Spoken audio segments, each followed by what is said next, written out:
بسم اللہ الرحمن الرحیم۔ نماز کی اہمیت قرآن و حدیث کی روشنی میں۔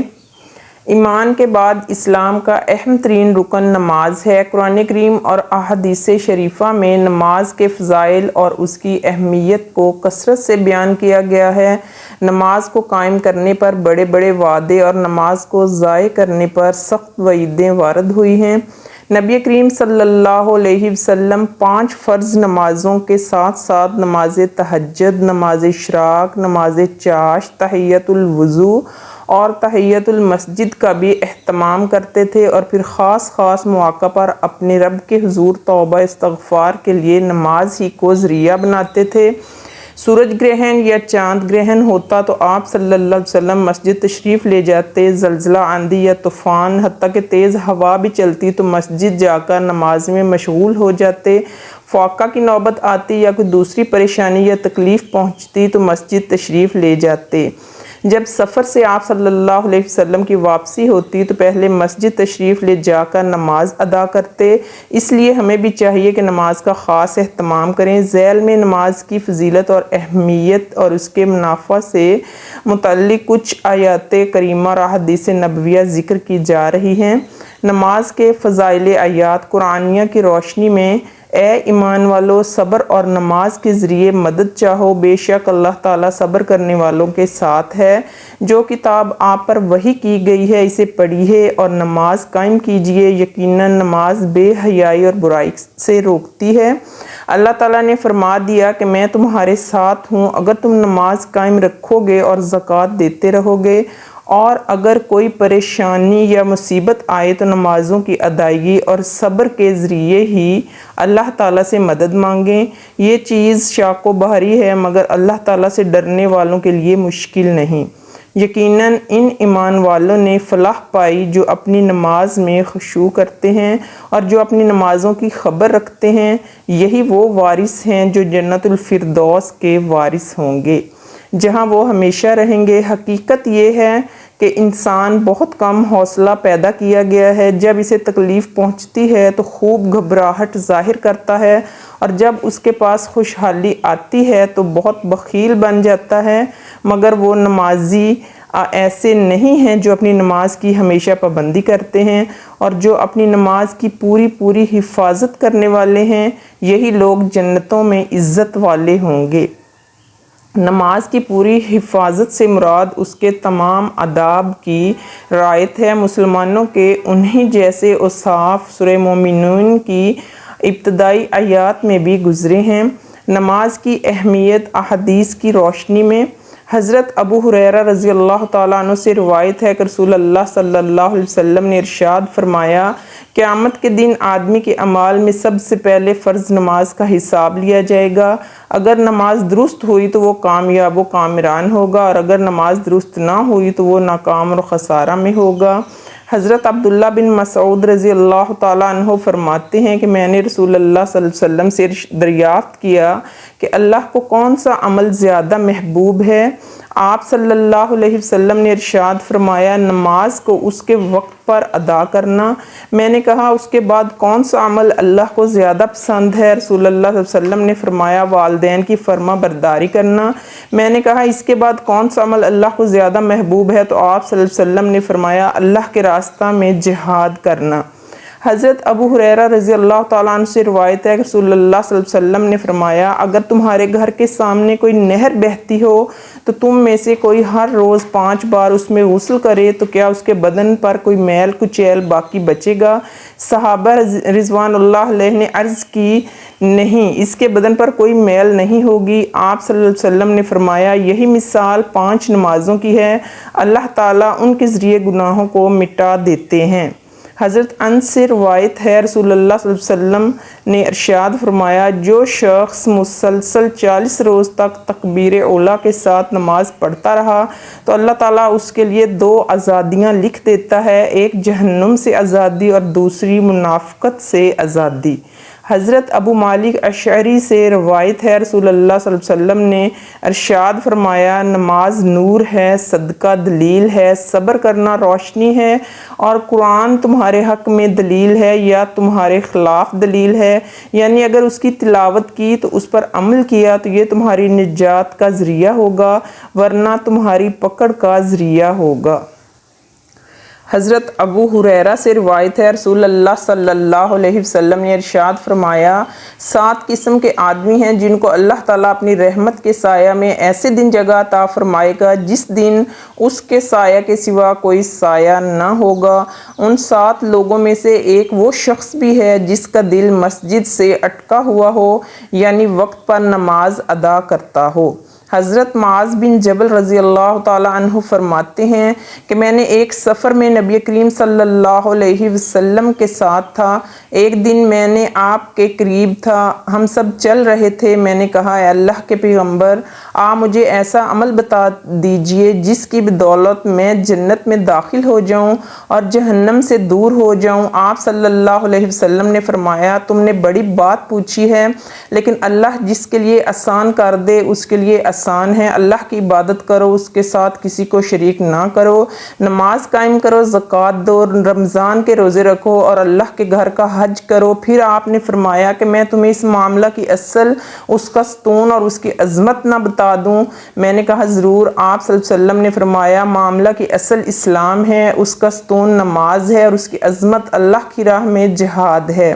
حضرت عوف بن مالک اشجعی رضی اللہ تعالی عنہ فرماتے ہیں کہ ہم رسول اللہ صلی اللہ علیہ وسلم کے پاس بیٹھے ہوئے تھے۔ آپ صلی اللہ علیہ وسلم نے ارشاد فرمایا، اللہ کے رسول سے بیعت نہیں کرتے۔ آپ نے 3 مرتبہ اس کو کہا تو ہم نے اپنے ہاتھ بیعت کے لیے بڑھا دی اور بیعت کی۔ ہم نے کہا، اے اللہ کے رسول، ہم کس چیز پر بیعت کی؟ تو آپ صلی اللہ علیہ وسلم نے فرمایا، صرف اللہ کی عبادت کرو، اس کے ساتھ کسی کو شریک نہ کرو اور نمازوں کی پابندی کرو۔ اس کے بعد آہستہ آواز میں کہا، لوگوں سے کسی چیز کا سوال نہ کرو۔ حضرت عبداللہ بن عمر بن عاص سے روایت ہے کہ ایک دن نبی کریم صلی اللہ علیہ وسلم نے نماز کا ذکر فرماتے ہوئے ارشاد فرمایا، جو شخص نماز کا اہتمام کرتا ہے تو نماز اس کے لیے قیامت کے دن نور ہوگی، اس کے پورے ایماندار ہونے کی دلیل ہوگی اور قیامت کے دن عذاب سے بچنے کا ذریعہ ہوگی، اور جو شخص نماز کا اہتمام نہیں کرتا اس کے لیے قیامت کے دن نہ نور ہوگا نہ اس کے پورے ایمان ہونے کی کوئی دلیل ہوگی، نہ عذاب سے بچنے کا کوئی ذریعہ، اور وہ قیامت کے دن فرعون، قارون، حامان اور ابی بن خلف کے ساتھ ہوگا۔ حضرت عبادہ بن صامت سے روایت ہے کہ نبی کریم صلی اللہ علیہ وسلم نے فرمایا، اللہ تعالیٰ نے اپنے بندوں پر 5 نمازیں فرض فرمائی ہیں، جو ان نمازوں کو قیامت کے دن اس طرح لے کر آئے گا کہ ان میں سے لاپرواہی سے کسی قسم کی کوتاہی نہ کی ہوگی، تو اللہ تعالیٰ قیامت کے دن اس بندے سے عہد کر کے اس کو جنت میں داخل فرمائیں گے، اور جو ان نمازوں کو اس طرح لے کر آئے گا کہ ان میں لاپرواہیوں سے کوتاہیاں کی ہوں گی تو اللہ کا اس سے کوئی عہد نہیں، چاہے اس کو عذاب دیں چاہے معاف فرما دیں۔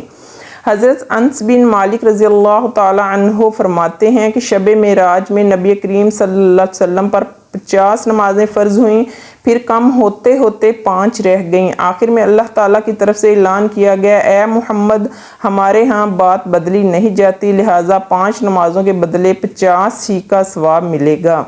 حضرت ربیعہ بن کعب اسلمی رضی اللہ تعالیٰ عنہ فرماتے ہیں کہ میں نے رسول اللہ صلی اللہ علیہ وسلم کے پاس آپ کی خدمت کے لیے رات گزارتا تھا۔ ایک رات میں نے آپ کے لیے وضو کا پانی اور ضروریات کی چیزیں پیش کی۔ آپ نے فرمایا، کچھ سوال کرنا چاہتے ہو تو کرو۔ میں نے کہا، میں چاہتا ہوں کہ جنت میں آپ کے ساتھ رہوں۔ آپ صلی اللہ علیہ وسلم نے فرمایا، اس کے علاوہ کچھ اور؟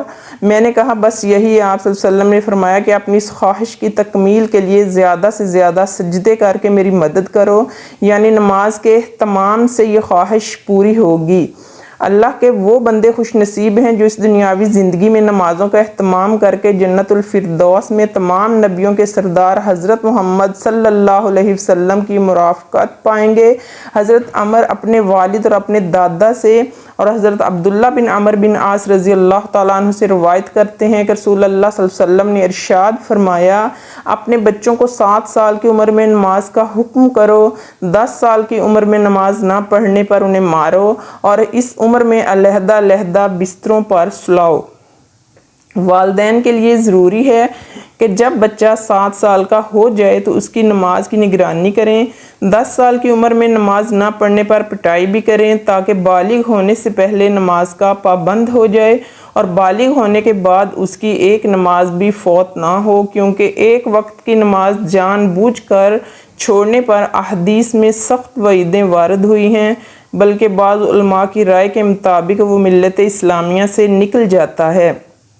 حضرت عمر بن خطاب رضی اللہ تعالیٰ عنہ نے اپنے گورنروں کو یہ حکم جاری فرمایا کہ میرے نزدیک تمہارے امور میں سب سے زیادہ اہمیت نماز کی ہے۔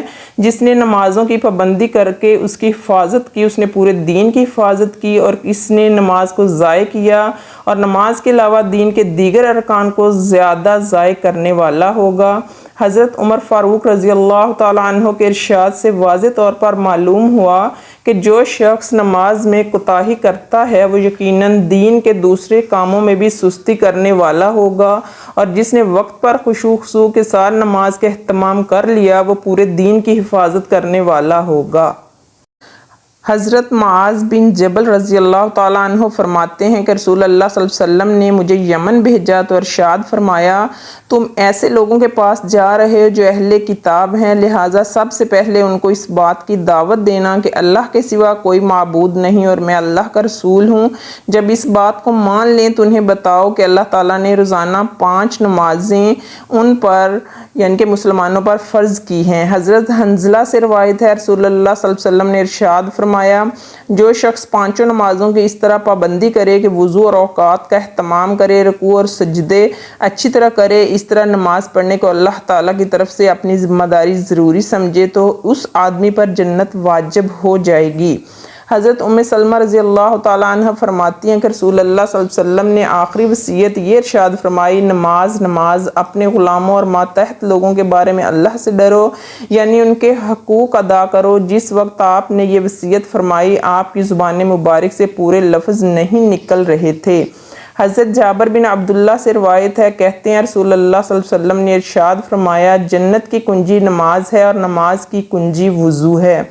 حضرت انس بن مالک رضی اللہ تعالیٰ عنہ سے روایت ہے کہ رسول اللہ صلی اللہ علیہ وسلم نے ارشاد فرمایا، میری آنکھوں کی ٹھنڈک نماز میں رکھی گئی ہے۔ حضرت ابو ہریرہ سے روایت ہے، رسول اللہ صلی اللہ علیہ وسلم نے ارشاد فرمایا، جب تم اپنے مصلے پر ہو اس وقت تک فرشتے رحمت کی دعائیں کرتے رہتے ہیں جب تک وہ نمازی بے وضو نہ ہو جائے۔ حضرت ابو ہریرہ سے روایت ہے، رسول اللہ صلی اللہ علیہ وسلم نے فرمایا، جو نمازوں کی حفاظت کرے تو 5 نمازیں اور جمعہ کے بعد دوسرا جمعہ پڑھنا گناہوں کا کفارہ بن جاتا ہے، بشرط یہ کہ کبیرہ گناہ کا ارتکاب نہ کرے۔ حضرت ابو موسیٰ اشعری سے روایت ہے کہ رسول اللہ صلی اللہ علیہ وسلم نے ارشاد فرمایا، جو شخص 2 ٹھنڈی نمازیں پڑھے تو اللہ تعالیٰ اسے جنت میں داخل فرمائیں گے، یعنی فجر اور عصر۔ حضرت عثمان بن عفان سے روایت ہے، رسول اللہ صلی اللہ علیہ وسلم نے ارشاد فرمایا، جو شخص عشاء کی نماز باجماعت پڑھے تو گویا وہ آدھی رات تک قیام کرتا ہے، جو شخص صبح کی نماز باجماعت پڑھتا ہے تو گویا اس نے پوری رات قیام کیا۔ حضرت عائشہ رضی اللہ تعالیٰ عنہ سے روایت ہے کہ نبی کریم صلی اللہ علیہ وسلم نے فرمایا، فجر کی 2 رکعات سنتیں دنیا و معافیہ سے بہتر ہیں۔ حضرت ابو امامہ سے روایت ہے کہ رسول اللہ صلی اللہ علیہ وسلم نے فرمایا، جو شخص فجر کی نماز باجماعت ہو کر پڑھتا ہے پھر بیٹھ کر ذکر الہی کرتا ہے حتیٰ کہ سورج طلوع ہو جائے، پھر 2 رکعت نفل پڑھتا ہے تو اس کے لیے حج و عمرے کا ثواب مل جاتا ہے۔ آپ صلی اللہ علیہ وسلم نے فرمایا، مکمل یعنی مکمل اجر و ثواب ملے گا۔ حضرت ام حبیبہ سے روایت ہے کہ رسول اللہ صلی اللہ علیہ وسلم نے فرمایا، کہو جو شخص ہر روز 12 رکعت نماز یعنی سنتیں پڑھے گا تو اللہ تعالیٰ اس کے لیے جنت میں ایک گھر بنائے گا۔ حضرت عبادہ بن صامت رضی اللہ تعالیٰ عنہ سے روایت ہے کہ رسول اللہ صلی اللہ علیہ وسلم نے فرمایا، جو شخص اللہ کے لیے ایک سجدہ کرتا ہے تو اللہ تعالیٰ اس کے لیے ایک نیکی لکھ دیتا ہے، گناہ مٹا دیتا ہے اور ایک درجہ بلند فرماتا ہے، سو تم کثرت سے سجدے کرو۔